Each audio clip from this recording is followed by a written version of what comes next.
My name is Mama Yila Rose Beloy. I stay at Mahonisi village. We have a problem with why the village falls under Mbambi traditional authority. When we go to Mbambi, they demand money from us, money which we are not supposed to pay. Mama Yila was married for 27 years. In 2007, her husband passed away. The family home and residential site was registered in his name. In order to receive her husband's estate and transfer the ownership papers into her name, she needed a copy of her marriage certificate. I'm worried because whatever I want to do at this residential site, at Mahonisi they will need the papers for the site, and I don't have them. The laws of this country are that you have to have papers for your residential site. No one can take the site from me, but the papers are still in my father-in-law's name. So that is not okay. The site should be in my name. That's how I feel.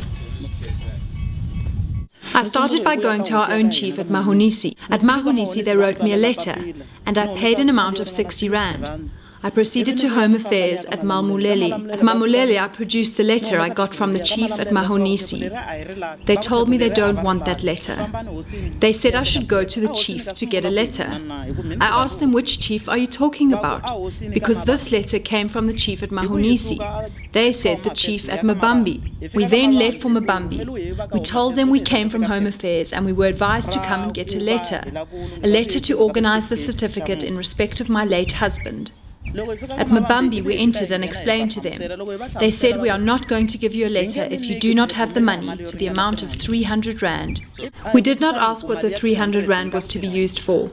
We went back to Home Affairs. We explained to them that where you have sent us, they said they would not give us a letter if we do not have money. It was then that the official at Home Affairs sent us back to Mbambi again.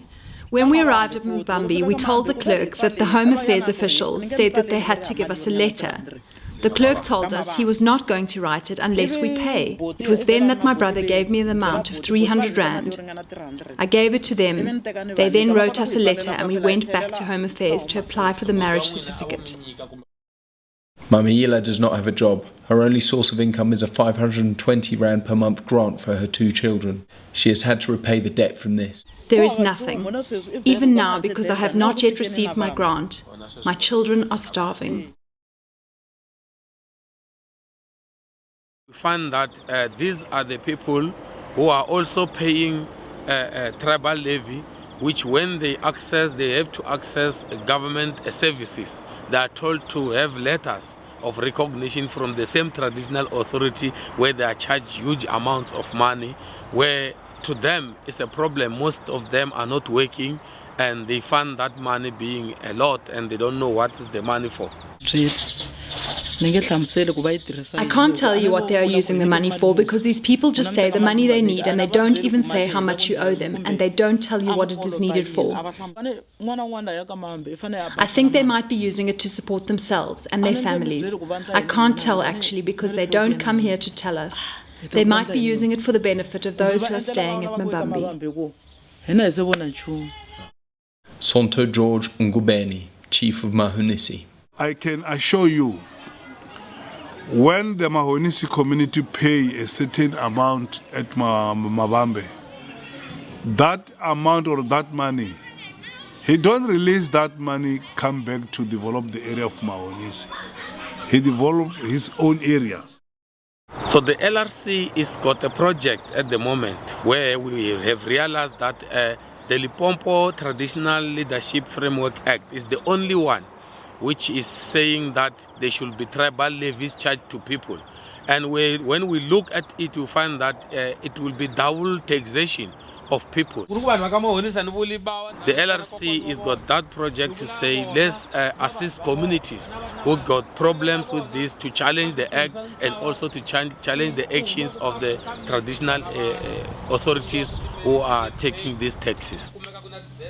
We got a number of communities like Mahonisi who are not happy about paying the traditional levies, the tribal levies. So we are going around collecting evidence. These communities will assist in getting us challenging the act and the actions of the traditional authority up to the level of the Constitutional Court.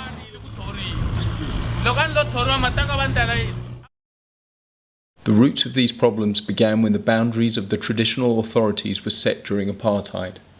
The levies that these authorities can collect were also authorised during apartheid. 17 years into democracy, these levies and boundaries remain in place. As a result, Mahonisi, along with many other communities, are seeking independence to become their own traditional authority. Mamiyila is still waiting for her marriage certificate from Home Affairs. She has not been able to apply to change the names on the certificate for her residential site. She remains concerned that each time she needs a government service, she will have to pay for a letter at the traditional authority. The LRC has collected her affidavit as part of its challenge against the Traditional Leadership and Governance Framework Act of 2003.